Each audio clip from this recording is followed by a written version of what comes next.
Le débrief, c'est l'émission pour tout savoir sur le foot régional avec Radio VFM et Foot Normand. Et c'est le lundi soir à partir de 18h15.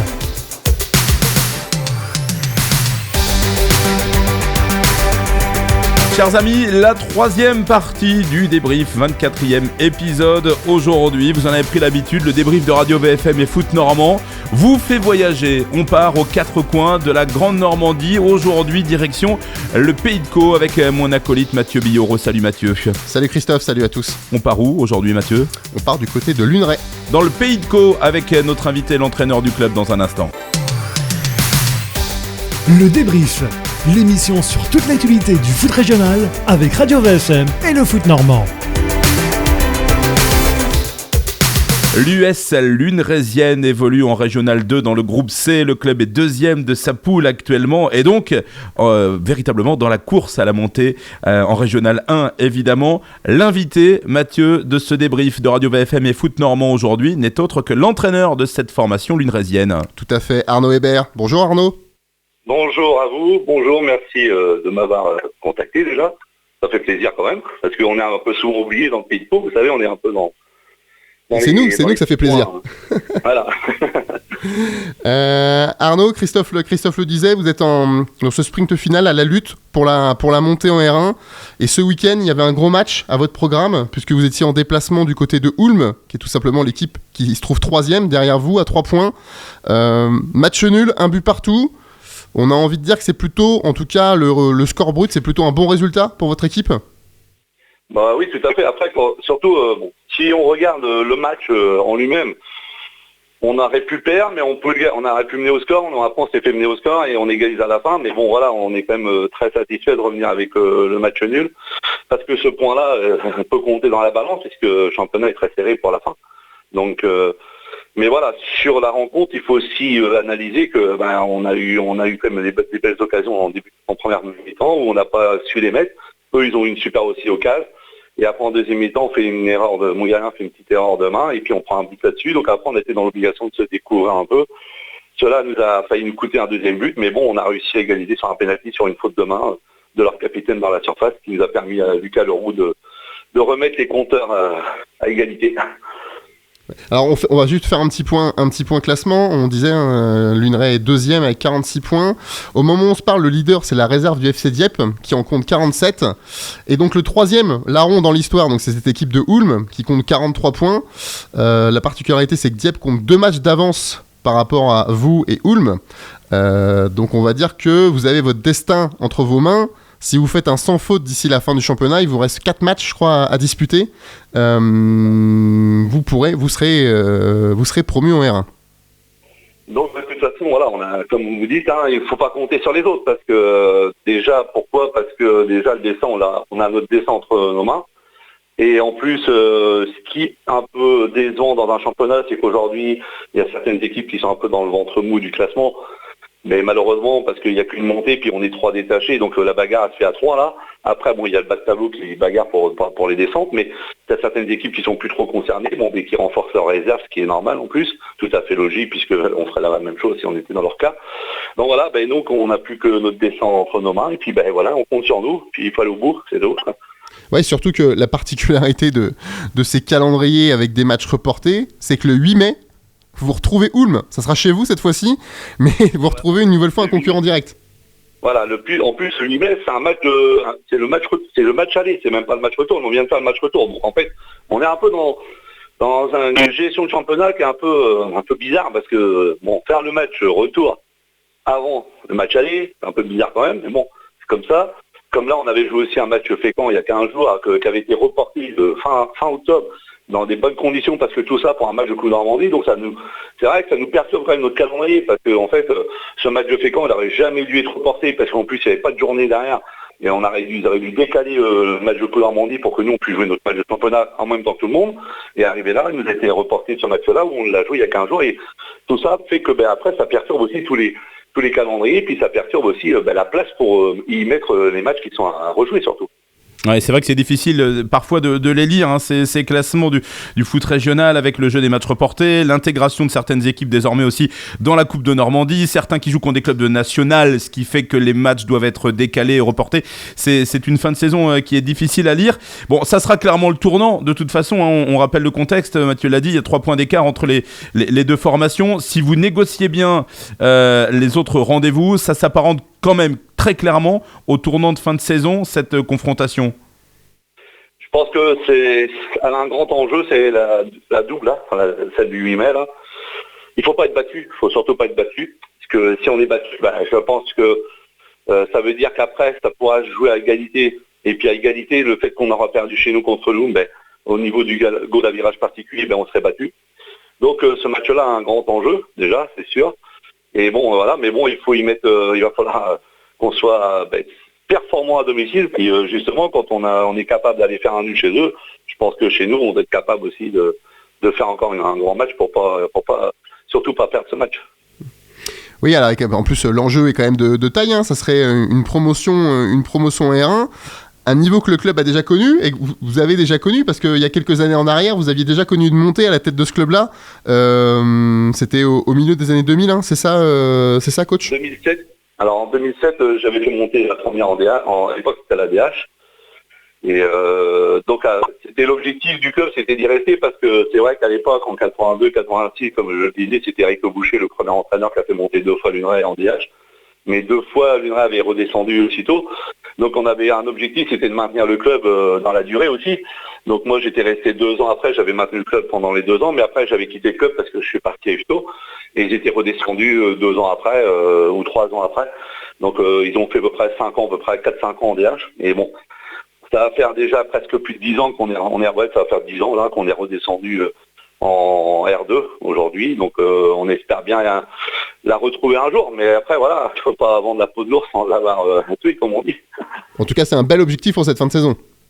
Ah bah oui, tout à fait, c'est normal. Puis pour les joueurs, c'est quand même motivant aussi, parce que je leur disais encore hier, quand on joue, on est joueur et puis qu'on joue avec un beau temps comme ça, on a été sur un bon terrain, qu'on joue un match avec une grande importance, avec 2 équipes qui ont le même objectif. Je pense que si on n'est pas motivé là, il faut pas être sur un terrain de football, il faut aller à la plage, il faut faire autre chose.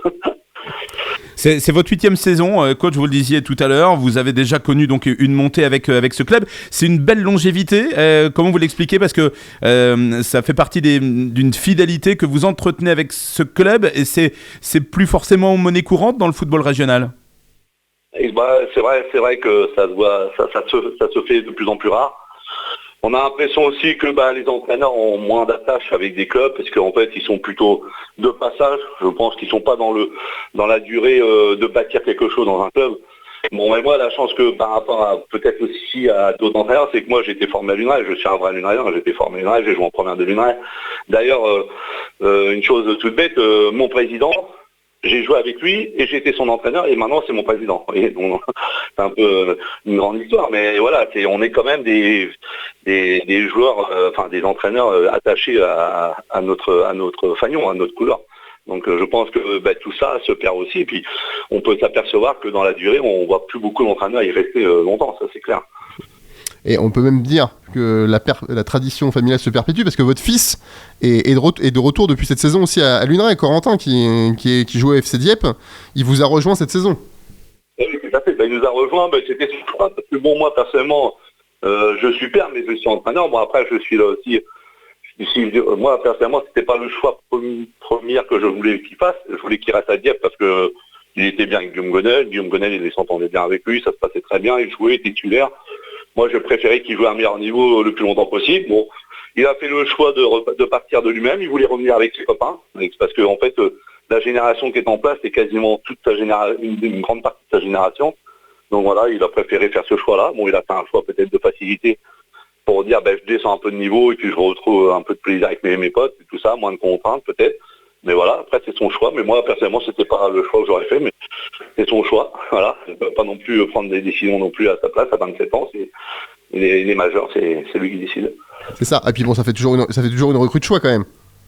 Ah oui, c'est clair que c'est sûr que Corentin nous a fait beaucoup de bien, ça c'est clair. tactiquement, physiquement, dans les placements, dans les déséquilibres, rétablir tout ça, ça fait énormément de bien. C'est sûr que notre place n'est pas non plus due à un hasard non plus, c'est dû aussi, il n'y a pas que non plus que Corentin, on a quand même des bons joueurs, on a des joueurs qui ont un bon niveau, et puis voilà, je pense que l'équipe elle n'est pas là par hasard, et c'est clair qu'on devient une bonne équipe. Hein. C'est donc ça ce qu'on appelle le fiston du coach. Non, je plaisante. Alors, vous savez, il ne faut pas croire que c'est le piston qui est protégé, parce que je suis un peu même très dur avec lui, c'est vrai. J'en demande beaucoup, parce que voilà, je sais son potentiel. Je pense qu'il faut encore mieux faire encore, c'est clair. Mais voilà, vous savez, c'est pas évident, parce que il faut qu'il soit irréprochable, et puis moi, il ne faut pas non plus que je dois être aussi irréprochable par rapport à tout ce qui se passe. Donc, il n'y a pas de passe droite, hein, il a la même antenne que tout le monde. S'il fait un faux pas, tant pis pour lui, il y est. S'il faut aller sur le banc, il sera sur le banc. S'il n'écoute pas, c'est pareil, voilà. Non, mais c'est. Donc ça marche bien, ça fonctionne bien, mais bon. Il faut que toutes les règles soient les mêmes pour tout le monde, et même si c'est le fiston ou pas, c'est comme ça le football.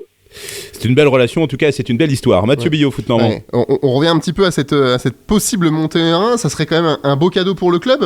Je crois savoir qu'il y a un anniversaire qui se prépare du côté de Luneray. Donc voilà, oui, effectivement, c'est aussi notre objectif aussi. Si on a la montée avec le centenaire qui va être le 12 juin fêté au stade de Luneray. Donc voilà, ça peut être une super récompense aussi pour le club, évidemment. Et on en est conscient. En plus, on vient d'avoir des super infrastructures qui ont été faites par la commune de Luneray avec un super clubhouse, des vestiaires tout neufs, etc. Je pense que c'est vrai que on voudrait bien avoir cette petite récompense, mais bon, voilà, il y a encore du travail, hein, il reste encore du temps de jeu, il y a encore 4 matchs de 90 minutes sans les arrêts de jeu, il y a encore du temps de jeu, hein, il va falloir aller jusqu'au bout. Ça va être difficile, mais il faut y croire. Oui, surtout qu'avec la particularité, encore une fois, de ces calendriers, c'est que ça pousse quasiment jusqu'à début juin, hein, c'est ça le championnat ? Voilà, en fait, nous, le problème, c'est que on a 3 matchs à jouer d'affilée, là. On va jouer jusqu'au 15 mai, et après le 15 mai, on ne rejoue pas avant le 5 juin. Parce qu'en fait, l'avant-dernière journée de championnat est décalée, et les deux dernières. Et nous, l'avant-dernière journée de championnat, qui est le 28 mai, je crois, le 28 ou le 29 mai, nous, on est exempt cette journée-là. Donc, on ne jouait pas, de toute façon, l'avant-dernière journée. Et on jouera notre dernier match le 5 juin contre les Tréfileries du Havre à Luneray. D'accord. Et donc, il y aura eu quasiment 3 semaines, entre guillemets, d'arrêt, quoi, sans match officiel, du coup. Je vous cache pas que, de toute façon, je l'ai toujours dit, on le saura. De toute façon, contre les Trif, est-ce qu'il faudra gagner ce dernier match pour être champion? Est-ce qu'il faudra un point? Ou alors, ça sera fini. De toute façon, c'est clair, on sera dans une situation où on saura. Je pense que, de toute façon, nous, on a 3 matchs à jouer là. Ça va se décanter très vite. Hein. Donc... À travers votre discours, coach, on comprend quand même que, alors, s'il y a la cerise sur le gâteau à la fin de la saison, mais l'US Luneray, les clignotants sont plutôt ouverts. Voilà, bon, sportivement, ça se plutôt bien. Les infrastructures, c'est top. Il y a une dynamique positive qui s'est installée de votre côté. Oui, tout à fait. Oui, parce que tout ça fait aussi que ça permet aussi de voir un petit peu plus loin aussi, même pour le club, parce que c'est vrai qu'on était dans un truc assez des infrastructures un peu vieillissantes, etc. Et là, tout ça fait aussi que motive un peu aussi tout le club, pas que moi, l'entraîneur, les joueurs, l'entourage, c'est-à-dire les dirigeants, le bureau, on est quand même tous motivés pour emmener l'équipe le plus loin possible. Et vous parliez tout à l'heure un peu que l'objectif c'était 1 de monter, mais 2 de se pérenniser. Vous, avec votre connaissance du football régional, vous pensez que Luneray a toute sa place au niveau R1 sur le long terme ? Oui, parce qu'en fait, il faut pas se la face qu'on sera obligé de recruter, c'est clair, mais par contre, il faut quand même savoir une chose. Moi, je suis un peu formateur de club, quand même, plus un formateur, je suis entraîneur de formateur. Mais l'équipe qui est en place, c'est une équipe que j'ai lancée jeune, parce qu'aujourd'hui, elle tourne entre 24, 25, 26 ans de moyenne. Donc, c'est un groupe qui est pas encore à maturité, pas encore tout à fait, mais qui a encore une marge de progression encore à avoir, avec encore un peu plus d'expérience à acquérir dans l'avenir. Et avec un recrutement, c'est largement faisable de se positionner en R1 et puis d'y rester un bon moment, oui. C'est voilà, et donc pour ça, il y a quelques étapes qui restent à franchir, à commencer par donc cette fameuse affiche du 8 mai contre Ulm. Du coup, ça se bataille sévère pour la montée dans ce groupe C de R2. On va suivre ça avec effectivement Dieppe, alors qui a encore peut-être son mot à dire, même si compte tenu de ces 2 matchs d'avance, ils partent pas avec les faveurs des pronostics. Déjà, bon, Dieppe, nous on a notre dessin, mais qu'eux, ils attendent les faux pas de nous pour profiter de nous, de passer devant nous ou d'essayer. Parce que là, le problème de Dieppe, nous on a perdu chez eux, on a fait un nul chez nous, donc en cas d'égalité, c'est Dieppe qui monterait. Donc nous, il faut qu'on passe un point devant eux déjà, sûr. Donc déjà, sur les 2 matchs qui arrivent là, il faut déjà au moins prendre au moins 3 points. Si déjà on prend déjà les 3 points, après on se retrouve à égalité de match, mais il ne faut pas perdre les 2 autres. En fait, les calculs sont simples. De toute façon, nous on a déjà fait à peu près les calculs. Il nous faut moins sur Dieppe 8 points, et puis sur le Ulm, selon la confrontation, si on ne perd pas contre le Ulm, il nous faudra aussi 8 ou 9 points. Je crois que ça doit être 8 points ou 9 points. Donc en fait, voilà. Mais bon, ça c'est des comptes un peu d'apothicaire, mais bon, je pense qu'on est conscient que de toute façon, moi je veux pas qu'on calcule, je veux qu'on joue et puis qu'on prenne les points, et puis c'est tout. Parce que calculer c'est bien, mais après c'est déjouer, et puis c'est peut-être après avoir des regrets. Donc, Ouais, vous nous confirmez que la réserve de Dieppe peut donc bien monter à l'étage supérieur, parce que c'est vrai qu'il y a toujours ce flottement, ces interrogations dans le foot régional par rapport au règlement. À terme, il faudra 2 divisions d'écart entre l'équipe première et l'équipe réserve, mais cela ne s'applique pas encore à la fin de cette présente saison, hein, c'est ça. Tout à fait. Ils peuvent encore monter cette année, même si leur première N3 ne monte pas en N2. La B Dieppe peut monter en R1 cette année. C'est un peu frustrant que le règlement n'arrive pas, ne rentre pas en vigueur une saison un peu plus tôt, pour vous. Oui.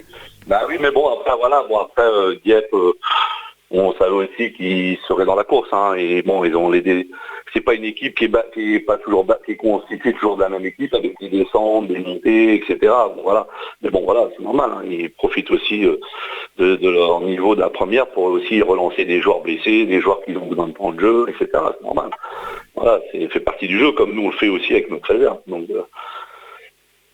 déplacement. Ils seront là. Ouais, déplacement à Gonfreville, hein, chez la réserve de Gonfreville, dimanche prochain pour l'US Luneraisienne, effectivement. Gonfreville qui est dans le ventre mou. Ça sera la prochaine affiche qui vous attend. Merci infiniment, Arnaud Hébert, entraîneur de l'US Luneraisienne, actuel 2e de la poule C du groupe de Régional 2 de la Ligue de football de Normandie. Merci infiniment d'avoir été l'invité du débrief de Radio VFM et Foot Normand. Merci bien, merci à vous, merci, puis bonne continuation. Et à très bientôt, bonne fin de saison, et on espère à l'année prochaine, évidemment, en Régional 1. Merci. Mathieu, ce 24e épisode touche à sa fin. On se retrouvera la semaine prochaine avec un menu, évidemment, encore une fois, copieux. Il y aura notamment, évidemment, une journée complète de Ligue 2, celle qui nous attend le week-end prochain. Et je voulais juste dire un petit mot par rapport à l'un de nos précédents invités. On avait eu Christophe Gosselin, l'entraîneur des Cœurs de Roville, aussi au niveau R2. Il y avait, on avait évoqué le choc aussi. Complètement, qui avait lieu ce week-end. Ouais, on parlait du choc Ulm-Luneray. Là, c'était le choc Équerdreville contre Verson. Ça jouait tout simplement à monter. C'était premier contre deuxième. Il y a eu 2 partout. Et donc, du coup, Équerdreville garde la main. 2 points d'avance avec un match de moins. Alors qu'Équerdreville, il leur reste 4 matchs. Et Verson, il leur reste 3 matchs. Donc, ils ont fait un grand pas vers la montée en R1, même si c'est pas encore définitif. Mais c'est bien parti, effectivement, pour les joueurs du Cotentin. Un mot également sur QRM, qui a gagné 3-0 à Nancy ce week-end avant que le match ne soit interrompu par des jets de fumigène. Ça fait mine de rien évidemment les affaires de QRM au classement. On aura l'occasion d'en reparler dans un prochain débrief. La 36e journée, donc elle se jouera samedi soir à 19h. On l'a dit, le Stade Malherbe de Caen sera en déplacement à Guingamp. Dans le même temps, les Havrais iront sur l'île de Beauté pour y défier l'AC Ajaccio, et QRM recevra le FC Pau samedi soir donc à 19h pour cette 36e journée. Merci Mathieu. Merci beaucoup. On vous souhaite à toutes et à tous une excellente semaine. Merci également à Quentin Radic qui a assuré la réalisation de ce 24e épisode. Rendez-vous la semaine prochaine, même heure, même endroit, pour le 25e. D'ici là, portez-vous bien et à très vite pour parler foot. Bye bye. Retrouvez toute l'actualité du foot régional, le débrief avec Radio VSM et Foot Normand.